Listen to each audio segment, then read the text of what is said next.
sick of people telling me I'm too thin, and it's just, you always want what you can't have. Yeah, well, I've just been getting a lot lately. So oh, really? I think it's from just work. I've been working a lot, and then it's like physical work, you know? So I'm like constantly exercising. And you're toning up, and people are like, stop losing weight. Yeah. I think you look great. You don't look unhealthy.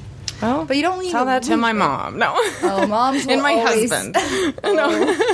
My mother told me the other day, we were on the phone, she's like, you need to add some weight to your face. I'm like, how do you do that? Face? She's like, you're looking a little gaunt. I know. You're beautiful. Thanks. But I'm like, how would stunning. you do that? Yeah, that would be hard. Probably donuts would probably be the best, right? That's what I do. I'll just have 3 donuts. And then you can't be mad. Either way. But when my sugar crashes and I'm cranky, your fault. Splitting headache, then... But this article says that recent studies have pointed out that wine can help diabetics and improve your sex drive, but apparently wine is also great to prevent midnight crunchies. I don't know what it is about the sex drive. I found a bunch of articles about the sex drive. I'm not saying I don't have a good sex life, but... Well, everybody needs to know how to improve their sex life. Because there's always ways to improve it and have more fun. You can if you're never married, be perfect. Then hey, have at it. If not, then wait. Right, yes. Then have at it. There's an author by the name of Tim Ferriss. He has a book, The 4-Hour Body, An Uncommon Guide to Rapid Weight Loss, which I don't know if I condone rapid weight loss, but he champions the theory, that if you enjoy a little wine in the evening, you're more likely to feel satisfied and thus less inclined to give up on dieting. Red wine is supposedly preferable to other snacks. So is it just because you get a little feeling good? Yeah, you get maybe that satisfying taste-wise, and then you just kind of chill and relax, and I don't know. Well, let's try it. Here we go. Here we go. Case study done by Tara Dober, and we'll talk about it next time. Here we go. Now, your best friend, does she live here? Or he? Yeah. Could you see living next door to her on a secluded area for the rest of your lives? Yeah. Really? Yeah. We lived together for a long time, so yeah. And you still like each other? Yeah. That's amazing. Yeah, it took some recovery. It took some conversations. Good. Yeah. But I think that we're both adults and we wanted to have those conversations, so yeah, we would definitely stayed really good friends afterwards. So yeah, I would say. Have you heard about this Bestie Row? Yeah, that's probably my dream. Really? Okay. So not with my best friends, but maybe with a community of like people. Okay. Go ahead, I'll tell you. What do you mean? So not your best friend? Maybe not your best friends, but a community of people that have the same interests. People that are okay with 600 square foot living space. Exactly. That want to be there, that want to be a part of that community, have the same interests, maybe around the same age. You know, kind of people that you're kind of you have the same interests with. You know. I could see you doing well. You know, not any kind of race or ethnicity or religion, but any kind of just anybody who wants to have a farm and take care of it and do a community source kind of a thing. Yes, absolutely. I could totally see you thriving. Just finding the like people. Yeah, absolutely. My husband and I talk about it actually a lot, and we've thought about doing a small house. I mean, it's not off of the list of things to do. So you're going down to 600 square feet. Yeah, so we're getting there. I feel like you're progressing to that. Yeah, we'd love to build one. I wonder how many square feet are in one of the small houses. Anywhere from, I think 6 is max. I think that it's not considered a small house if it's over 5 something. I think usually 400 is about a small house is 200 to 400. Oh, okay. Square feet. Yeah, because I know 600 isn't it's not a tiny house. It's just like a smaller house. Yeah, just a small house. Are you moving into a house? Or an apartment? It's not an apartment. It's like a duplex-ish. I guess, it's kind of 2 doors, different houses. They have one, but one common wall. Yeah, just I think one common wall. But we used to have 3 flights of stairs, and now we're just front door, a bunch of greenery, a little yard for the dog, and a place to hang clothes to dry. So, do you use a dryer? No, I don't. I usually hang most of my clothes. So, and I usually do it indoors. Now I have a clothing rack. Hey, how about that? Yay! I feel like I learned something new about you every time you're very old-fashioned. I love it. I love that about you. Oh, thank you. So this Bestie Row, 4 couples who've been best friends for 20 years, decided that there was no way they were going to let the business of life keep them from enjoying that special connection that they've grown to love. So they decided to literally create their own Bestie Row.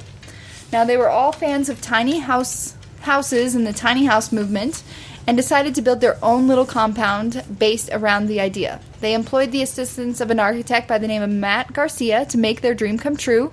They purchased land along the Llano River, just outside of Austin, Texas. That'd be such a cool place, too. Really? Texas and near Austin, yes.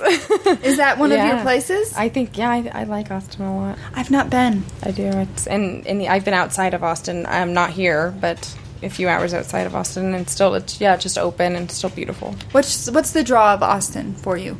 It's very creative, very artistic. There's like my little shop, my trailer. They're everywhere, and they're usually like donut shops and burrito places, and they're all out of these little trailers that are stationed there. They don't move. So I ideally would love to actually open a little trailer there one day. But I just love the environment, and I have a friend that lives out there. Your mom says you can't move. Yeah. Yeah. I've been here forever. I've never left, so this is the only place I've ever known. But could you see yourself going to a place like that someday? Or just to rural? visit? Yeah, I could see myself. Like moving out to Bennett with Natty's family? No. Because that's too rural? I don't know. It totally depends on the circumstances, I guess. Because of work, it wouldn't work. Right. I think totally depends on the circumstances. But if your online store just blew up. And I was just doing it from home. I don't know. There's so many different. I know. I love the city. And I also love the outdoors and country and farm. So that's the nice thing about Parker. Even though we don't have a farm here, we're out enough. Yeah, but and it's getting busier. You have your space. Yes. It's hard because I see the pros and the cons in both. I grew up small town, and then to move here, I was like, "Oh, this is awesome!" But I have my moments where I'm like, I wish I could drive down a road without anyone else being on the same road. Yeah, I would love the You don't peace get that and quiet. here. But even when I go back to Missouri, I can do that. Like, I know the roads that I can drive down, and maybe one car, maybe an hour will drive by. Wow. And you're just like,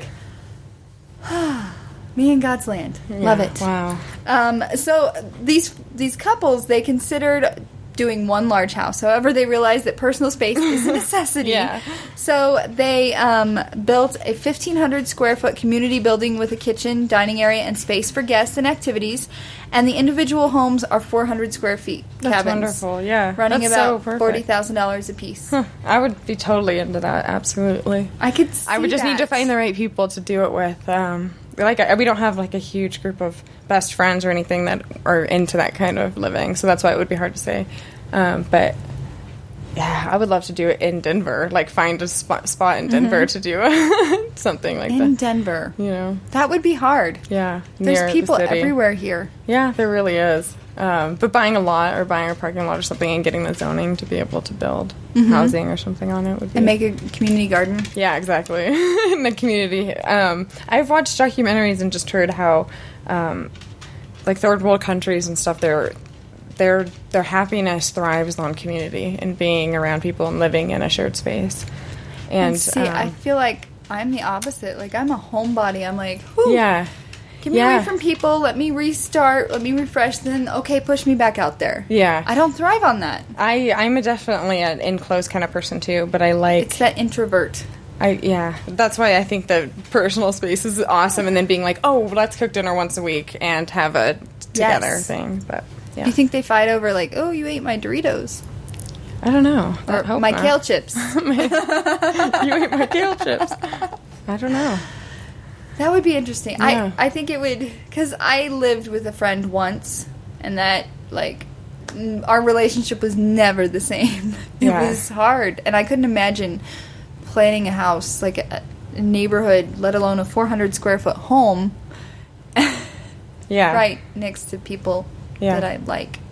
I would be afraid I would not like it. Would be hard. It would be hard to always be, like, respectful, like, if you're in a bad mood, to be like, hi, to be like, Right. how are you? Even though I don't want to say hi, how are you? Because I'm in a bad mood and I want to go into my Right. house, and then them not be offended. It's like, you kind of have to get it all off and be like, hey, I'm in a bad mood. Bad mood time. Sorry, you might want to stay away. Yeah, and kind of put all the, like, more of a family, put all the cards on the table. So, I don't know. It would be hard to get used to. It would. I would like to get an update in a couple of years, see how they're doing, see if all 4 couples are still there.